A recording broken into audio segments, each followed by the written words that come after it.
Hey everyone, welcome to the second week of April 2025 Railfan updates and announcements.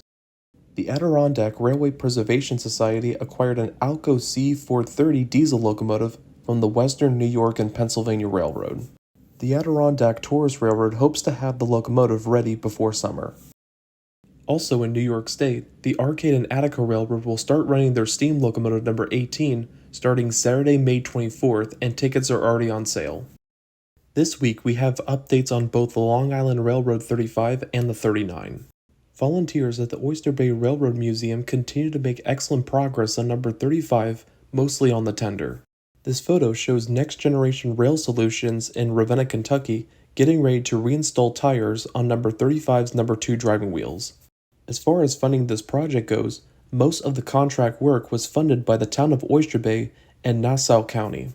The transportation and rigging costs have yet to be covered, so go to their GoFundMe page and donate to help cover the remaining costs.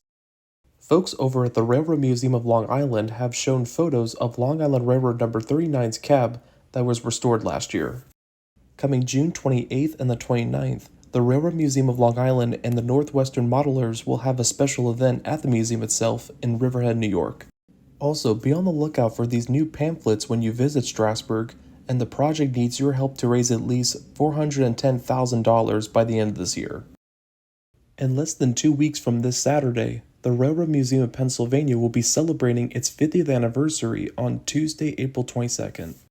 To kick off the celebration, Pennsylvania Railroad 7002's bell will ring at 11 a.m. and there will be special activities and food trucks for visitors to enjoy.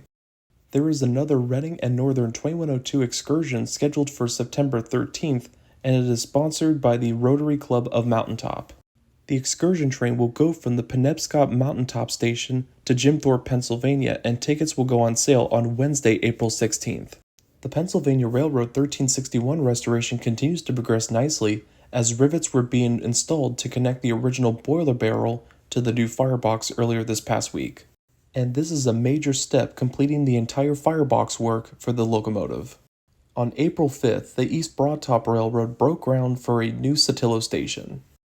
Once completed, the new structure will look almost identical to the original Saltillo station. Take a look at this newly fabricated tender body with a fresh coat of black paint for the Pennsylvania Railroad steam locomotive switcher number 60 to be on display in Lewis, Delaware.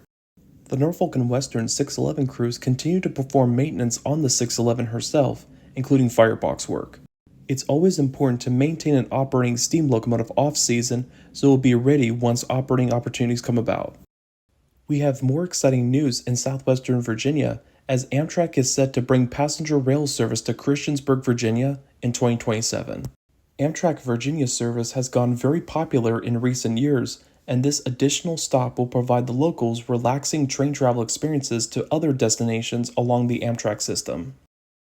The biggest steam moment that occurred this past week was the test fire of Reading 2100, aka the American Freedom Train 250.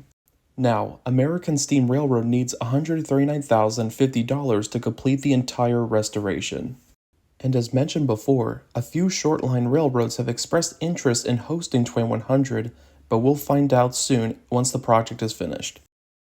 Tickets for the Cincinnati dinner train for June, July, and August will go on sale on May 1st at 10 a.m.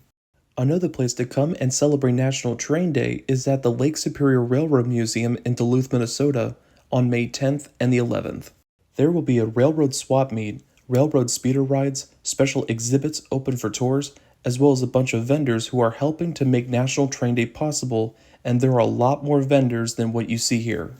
There is another restoration work session on Great Northern number 1355 at the Sioux City Railroad Museum in Sioux City, Iowa on Saturday, April 26. Feel free to pause this video to read what to expect at the work session. There will also be a Santa Fe 3415 work session going on at the same time as the Great Northern 1355 session. And again, pause the video to read on what to expect for the upcoming 3415 restoration session. We are back at the Great Plains Transportation Museum, and the caboose restoration is already making great progress as red paint was recently applied to the caboose. For the Big Sky Passenger Rail Authority in Montana, an historic bill was passed by the Montana House last Saturday and brings the first ever state funding for the Big Sky Passenger Rail Authority, providing $2 million a year through 2031. And the next step for this bill is to go towards the Senate. Last weekend, more boiler work was being done to Southern Pacific 1744 at the Stockton Locomotive Works, and 101 new stay bolts were installed in the boiler. The 2025 Emery Rail Heritage Trust grants have been announced as $250,000 in grants were given to 18 different projects across the United States. The full list of grants will be linked in the description below. On Thursday this past week, the non-destructive testing and inspections on Canadian National 2141 have begun. Kamloops Heritage Railway contracted West Side inspection and non-destructive testing to perform all cleaning and necessary inspections to recertify the boiler. Thank you all so much for watching this video and showing your continued support for this channel, rail preservation, and more passenger rail service. And as a reminder, don't forget to click on the links below in the description to learn more, buy your tickets, or donate. And to make sure you don't miss out on another Railfan updates and announcements video every Saturday morning, click on the subscribe button and select the receive all notifications option after clicking the bell. Also, if you're new to this channel, check out the other Railfan updates and announcements videos on the left, as well as another video that YouTube will recommend for you on the right. And also, likes, comment your support down below helps this YouTube channel support more rail preservation projects. You folks know the drill. This is Transcontinental Railfan. Out.